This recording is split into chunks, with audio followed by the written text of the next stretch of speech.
পিতর ও যোহন মন্দিরে গেলেন। তখন বেলা প্রায় 3টে। এই সময়ই মন্দিরে প্রতিদিন প্রার্থনা হতো। যখন তারা মন্দিরের প্রাঙ্গণে যাচ্ছিলেন, সেখানে একটা লোককে দেখা গেল। সে জন্ম থেকেই খোঁড়া, চলতে পারত না। তার বন্ধুরা প্রতিদিন তাকে মন্দির চত্বরে বয়ে নিয়ে আসতো আর মন্দিরের সুন্দর নামক দরজার সামনে বসিয়ে রাখত। যারা মন্দিরে ঢুকতো, সে তাদের কাছ থেকে কিছু অর্থ ভিক্ষা চাইত।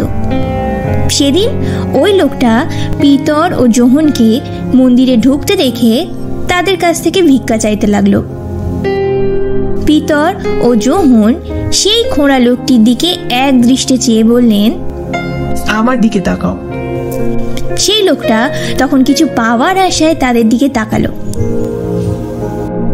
কিন্তু পিতর তাকে বললেন, আমার কাছে সোনা বা রূপো নেই, আমার কাছে যা আছে আমি তোমাকে তাই দিচ্ছি। নাসরতীয় যিশুর নামে তুমি উঠে দাঁড়াও ও হেঁটে বেড়াও।